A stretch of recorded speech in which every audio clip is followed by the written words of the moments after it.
topic po natin ngayon ay speed, distance, and time. So, ano po ba yung speed, distance, or time? So, example problem. A car travels at the rate of 50 kilometers per hour. How many hours will it take the car to travel 150 kilometers? Okay, so makikita niyo po dito sa illustration, yung car. Okay, ano po ba yung speed? Ano po ba yung distance? And time? Para po maliwanagan tayo kung ano ibig sabihin ng speed, distance, and time. So, dito po makikita natin yung car. So, sa ilalim po, sa ibaba, meron ditong kilometers na tinatawag. Yung km po, yan po yung kilometers. So, 0 kilometers, 50 kilometers, 100 kilometers, and 150 kilometers. Ito po yung sukat ng dadaanan nitong car. So, ibig sabihin, ito po yung tinatawag na distance. Yan po. Distance po siya. Yan. Okay. So, yun po yung layo. Okay. Next, ano naman po yung tinatawag na time? So, siyempre, time, oras po. So, dito po sa taas, makikita natin yung 1 hour, 2 hours, and 3 hours. Yan po yung time. Oras po. Next, ano naman po yung speed? Ang speed po, ito po yung bilis ng car sa pagtakbo. For example, from 0 to 50 kilometers, so gaano kabilis yung kanyang pagtakbo sa loob ng isang oras. So nakarating siya dito sa 50 kilometers sa loob ng isang oras. So ano po yung bilis niya? From 0 kilometers to 50 kilometers, siya po ay tumakbo ng 50 kilometers per hour. Yan. Okay po. Yan po yung tinatawag na speed. Next po, after naman ng 1 hour, sa 2 hours po, nakarating po siya dito ng 100 kilometers per hour. So, yung pagitan po nitong 1 hour to 2 hours, sa 50 kilometers to 100, yung pagitan po niya ay 50 kilometers per hour ulit po siya. Okay. Next po, from 100 kilometers to 150 kilometers, ang pagitan din po niyan ay 50 kilometers per hour po siya. So, ito po yung tinatawag na speed. Okay? Yung bilis po ng car sa pagtakbo. Since nakikita nyo, yung kanyang pagtakbo, bawat oras ay pare-pareho. Ibig sabihin, constant po siya. Hindi na bago yung pagtakbo niya, yung bilis ng pagtakbo. Since sa problem nakalagay po ay 50 kilometers per hour. Ibig sabihin, kada oras siya ay tumatakbo o ang bilis po niya ay 50 kilometers per hour. Bawat oras po, 50 kilometers. Siya po yung tinatawag na speed. So, lagyan po natin itong table ng data. So, for example, ay 50 kilometers. Sa first niya ay 50 kilometers. Okay. Yung time po sa 50 kilometers ay 1 hour. Then, sa speed po niya ay, ito po, makikita sa taas, ay 50 kilometers per hour. Okay. Pwede rin po yung gawing kph or kilometers per hour. So, kung mapapansin nyo, yung speed, yung kanyang unit na ginamit ay pinagsama lang po yung kilometers at yung hour. Okay? Next sa letter B is 100 kilometers. Okay. So, yung time po niya, kita nyo ay 2 hours. Then, ang speed po niya ay 50 kilometers per hour. Sa 150 kilometers ay 3 hours po siya. Then, ang kanyang takbo ay, o speed po niya ay 50 kilometers per hour. So, yan po ibig sabihin ng speed, yung bilis po niya. Yung distance, yung layo. At yung time ay yung oras ng kanyang paglalakbay. Okay po. Okay, ito po yung mga words na ginagamit sa distance, time, speed, at yung abbreviation. Ano ba yung abbreviation? Ito po yung pinaikli lang na words sa distance, time, and speed. Sa example po, sa distance, miles po ang ginamit. Tapos sa time po ay hour. Then ang speed, pagsasamahin lang po yung miles at saka yung hour. So, miles per hour. So, yung abbreviation, paigsiin lang po yung miles per hour. Magiging MPH. Yung M, miles, then P per, then yung hour is H. Next is kilometers. Sa time ay hours. Then, speed po niya, pagsasamahin lang po, basta speed, kilometers per hour. And then, yung kanyang abbreviation ay km/h or kph. Then, sa distance again, meters. Sa time, seconds. Then, speed, meters per second. And then, abbreviation is m/s. Then, feet, seconds. Feet per second. Abbreviation is fps or ft per second. Then, centimeters, seconds, centimeter per second, and abbreviation po niya is cm/sec or cm/s. Sa tatandaan niyo lang po yung ginagamit sa distance, sa time, sa speed, at saka yung abbreviation. Okay, when we say speed, it is a scalar quantity that refers to how fast an object is moving. Speed can be thought of as the rate by which an object covers distance.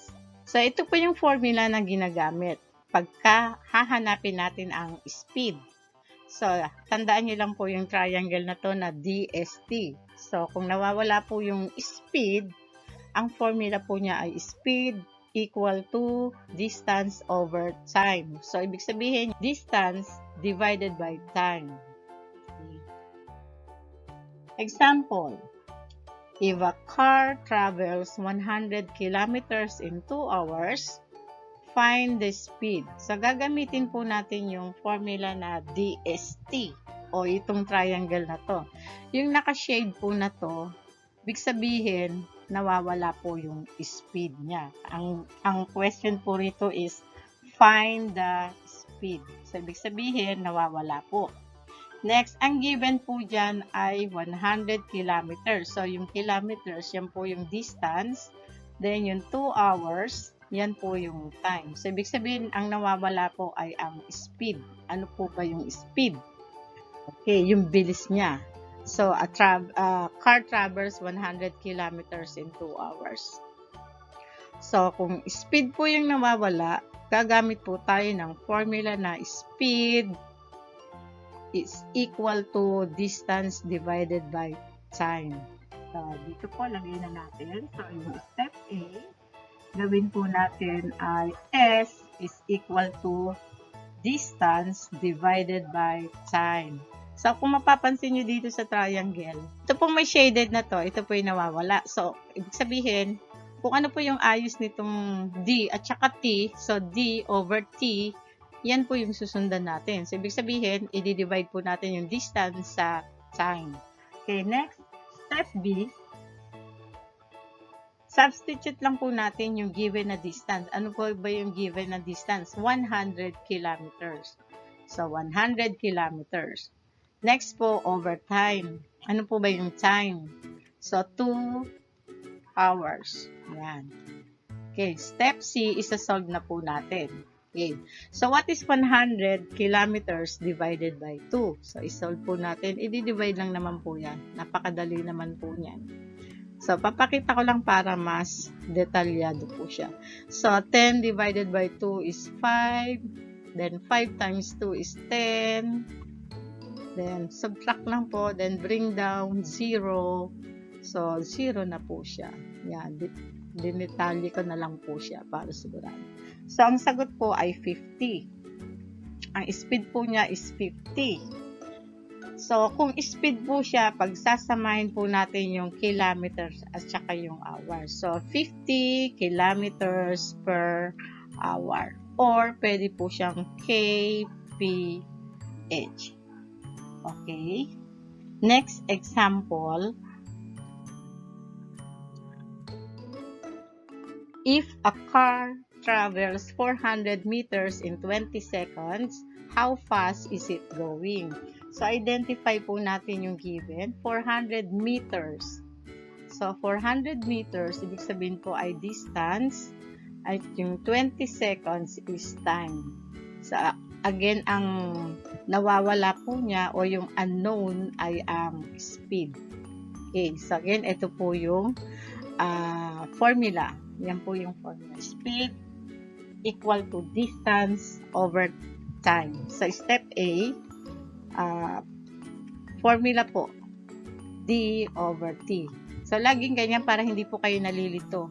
Lalagay nyo po lagi muna yung formula, tapos susundan nyo na lang po yan. I-substitute na lang o papalitan na lang po kung ano yung given. Next, B, sa letter D, distance na given ay 400 meters. Yan. Then, yung time po niya ay 20 seconds. So, di-divide lang po natin siya. So, 400 divided by 20. So, 40 is 2, 40, 0, bring down po then 0, 0.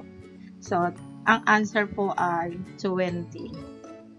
Okay, next, since speed to, pagsamahin po natin yung meter per second or ms po siya. So, ganyan lang po kasimple. Okay, next, a car travels 32 kilometers during the first 2 hours. Then, it travels 13 kilometers in the next hour. What is the average speed of the car? So, tingnan nyo po yung given. So, ano po yung mga given? 32 kilometers. Ito po ay distance. During the first 2 hours, time. Then, meron pa po siyang given na distance. So, ito po ay another distance. And next hour. Ibig sabihin, meron siyang kasunod pang oras. Next hour. Okay. So, kung ganito po, may given na dalawa po siyang distance at saka dalawa rin po yung time niya, ang una po natin gagawin ay i-add lang po natin yung distance. Ano po yung distance niya? So, add the distance.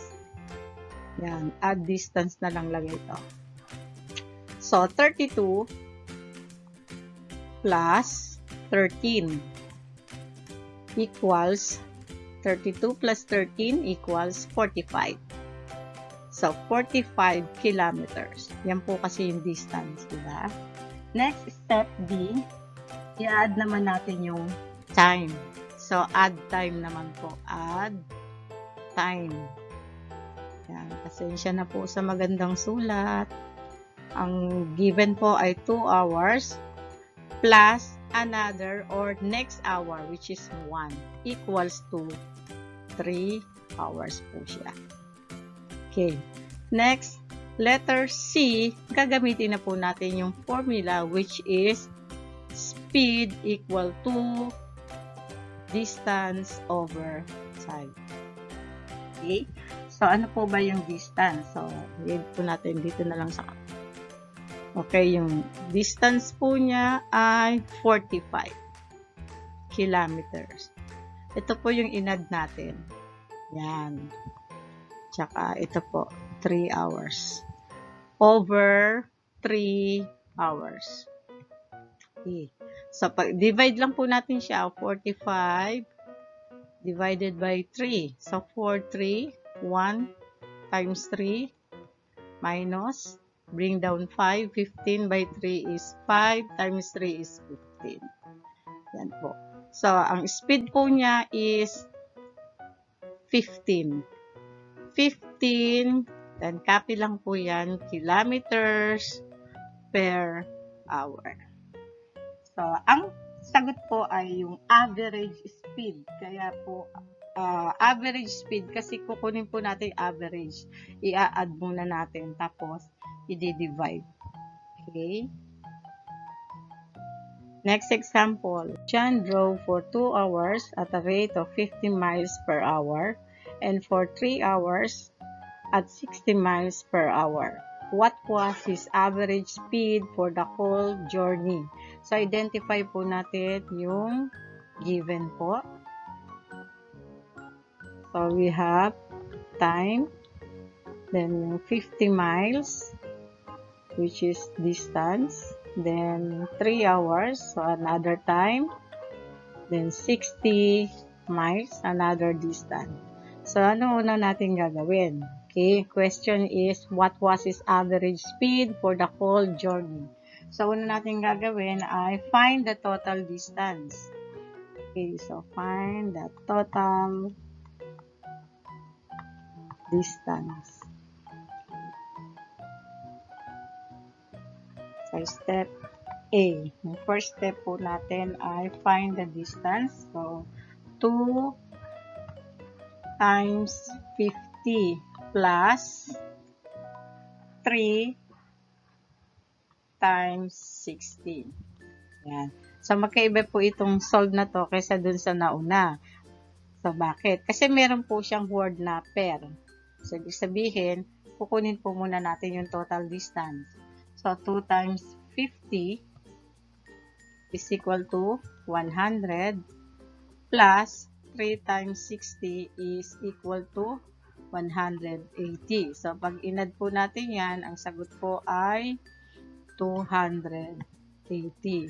Okay, 280. Next, step B, yun naman pong kunin natin ay ang total time. So, ano naman po yung total time niya? Yung given na time po dyan ay 2 hours and 3 hours. So, 2 plus 3 is equal to 5. Okay? Next, gamitin na po natin yung kanyang formula. So, step C is equal to S, then distance over time. So, S is equal to, ano po yung distance na nakuha? Total distance is 280. Then, divide po natin dun sa time na nakuha po, which is 5. So, ang kanya po, kung i-divide po natin siya, 280 divided by 5. So, 28 divided by 5 is 5 times 5, 25. Then, subtract 8 minus 5 is 3. Then, bring down 0, 30, 56. Okay, answer is 30 by 5 is 6 times 5 is 30. So, answer po is, the speed is, or average speed is 56. Then, ano po ang gagamitin natin? Yung kanyang distance is miles per hour. So, ito po ang answer. Average speed po siya. Okay. Next is distance. A distance is the total length between two positions. So, kanina na-discuss na natin kung ano ba ibig sabihin ng distance o yung layo niya. Okay? So, ito po yung formula. Distance is equal to speed times time. So, example problem, Carlo roller skates with a constant speed of 10 km per hour. How far can he travel in 2 hours? So, pag sinabing constant, hindi po nababago yung kanyang bilis. Okay? So, ang given po rito, titingnan natin. So, kilometer per hour. So, ibig sabihin, ang given dyan ay speed po. So, tatandaan nyo, kanina sabi ko, pagka speed, pinagsasama yung distance at saka yung time. So, kilometer per hour po siya. And then, ang isa pong given ay yung time. Ayan po. Ayan po yung formula para sa distance. Kung nawawala o hahanapin po natin yung distance. Kasi nawawala po dito ngayon ay distance. Yan. So, kung wala po ito, distance is equal to speed times time. So, ibig sabihin, ito po yan, no? Yan. Kung ano po iayos dito, ganyan po siya, S and T. So, ita-times lang po siya. So, ang gagawin po natin, yung formula po muna is D is equal to S times T or speed times time. Okay. Next, papalitan lang po natin yung S ng o yung speed nung given, which is 10 kilometer per hour. Then, times po sa time, which is 2 hour. So, what is 10 times 2? So, letter C, D, or distance is equal to 20. So, ano po ilalagay natin dito? Ay ilalagay po natin ay, since distance po yan, yung kilometer lang po. Yan lang po ang answer. 20 kilometers. So, he traveled 20 kilometers in 2 hours. Okay. So, tatandaan nyo lagi, ito lang triangle na to, kung ano yung nawawala. Next example, a car moves with a constant speed of 52 km per hour. How far can it travel in 3 hours? So, yung kanyang given, 52 kilometers per hour. So, speed po siya. Then, 3 hours time. So, ang nawawala po ay distance. Yan, question mark. Okay? So, step A, kunin muna natin yung formula, which is D is equal to S times T, or speed times time. Then, letter B, papalitan lang po natin yung S nung 52 kilometers per hour yan. Then, times po natin sa 3 yung time. So, letter C, what is 52 times 3? So, this is 156. Then, kukunin lang po natin, since distance po siya, kilometers lang po ang isusulat natin. So, 156 kilometers. Travel in 3 hours. Next, time. Time is the quantity measured or measurable period during which an action, process, or condition exists or continues. Ang formula po dito ay time is equal to distance divided by speed. Okay, example problem. A train traveled 555 miles at an average speed of 60 miles per hour. How long did the journey take? So, hanapin po natin yung given po niya ay 555 miles. So, yung miles, yan po ay distance. And then, average speed of 60 miles per hour. So, ang given po, since nakikita nyo po ito, miles per hour, speed po yan. Kasi magkasama po yung distance at saka yung hour, kaya speed. So, ang nawawala po dito ay yung time. Okay. At saka yung question po niya ay how long? So, how long did the journey take? So, gaano katagal ang kanyang paglalakbay nung train? Okay. Ayan po yung kanyang formula, D over S. So, nawawala po yung time. So, kung wala yung time niya, distance divided by speed.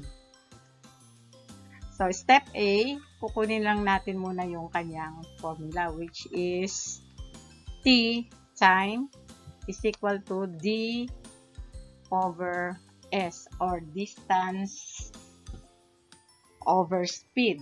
Next, papalitan lang po natin yung mga letters ng D at saka S. So, B is equal to, ano po yung distance? 555 miles po siya, dahil distance, over 60 miles per hour. Okay. So, i-divide lang po natin siya.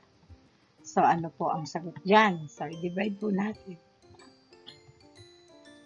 555 divided by 60. Okay, 555 divided by 60 is 9. Then 9 times 60 is 540. Then subtract po natin siya. So this is 5. Then 1. So 15. Pwede po tayo mag-add po dyan sa decimal. Then decimal po dyan. 150 divided by 60 is 2. 2 times 60 is 120. Then, subtract lang po. Then, 300. Another 0 po. Yan. Ito po. Yan. Then, 300 divided by 60 is equal to 5 times 60 is equal to 300. Then, subtract po 0. So, ang answer po dyan is 9 and 25 hundred. So, ito po ang kukunin nating unit hours po. Yan. So, how long did the journey take? So, it took 9 and 25 hundredths hours. Yung pong kanyang journey o yung journey ng train or travel. Okay. Next, how much time will be taken to cover a distance of 300 kilometers at the speed of 60 kilometers per hour? So, identify po natin yung given. So, 300 kilometers. Yan po ang distance. Then, 60 kilometers per hour is speed. So, ang nawawala po ay time. So, ito po yung kanyang formula. So, letter A, step A, time is equal to distance over speed. Then, step B, palitan lang po natin yung distance ng 300. So, this is 300 kilometers over 60 kilometers per hour. 60 kph po yan. Then, i-divide na lang po natin. Tingnan natin. So, 300 divided by 60. So, 5 times 60 is 300. Subtract lang po. So, answer po is 5 hour. Ito po. Kukunin natin. So, ang answer po is 5 hours. How much time will be taken to cover a distance of 300 kilometers at the speed of 60 kilometers per hour? So, answer po is 5 hours. Okay. Next, complete the table by filling in the missing information. Okay, so given po dito sa table, yung first is speed, distance, and time. Yung letter A is 90 km per hour. So, given po ang speed. Ang nawawala po ay distance. So, ano po yung kanyang formula? So, para hindi kayo nalilito, lagi kayong may gamit na triangle na ganyan. Yan po. Yan. So, DST. Okay. Pag nawawala po ang distance, co-cover nyo lang po yung D. So, maiiwan yung ST. So, sa letter A, kung yung D ang nawawala, sa D po tayo. Yan. D is equal to S times time. So, ganyan lang po siya. Next, papalitan na lang po natin yung speed. Yan po. Speed po is 90. So, D is equal to 90 times, yung time po niya ay 3 hours. So, 3. Then, D is equal to 90 times 3 is equal to 270. Ano po ba yung ginamit dito? Ito po, kilometers po siya. KL. So, ang distance po niya is 270 kilometers. Okay. Next, sa letter B, example. So, ang speed po niya ay 900 miles per second. Then, ang distance po ay 150 meters. And then, yung time po ang nawawala. Okay. Since tingin tayo dito sa triangle, ang nawawala po yung time. So, kung wala itong time, meron siyang D over S. So, ang formula po niya ay T is equal to D over S. I-divide po natin yung distance sa speed. Okay? So, T is equal to 900, then divided by 150. Then, pag dinivide po natin siya that is equal to 6. So, ano po yung ginamit dito na oras? Second po siya. So, second po siya. 6 seconds po. 900 divided by 150 is equal to 6. Huwag niyo pong kakalimutan lalagyan. Next, letter C. So, yung speed po ang nawawala. Given is distance and time, which is 16 seconds. Okay, kung nawawala ang speed, ito po. Yan, ko-cover po natin yan. So, D over T. So, S is equal to D over T. Okay? So, palitan po natin yung D ng 80. 80 po siya. And then, yung T po ay 16. Yan. So, i-divide lang po natin siya. So, 80 divided by 16 is equal to 5. So, ano po yung sa speed niya? That is equal to 5 miles per second. So, ito po yung kanyang answer.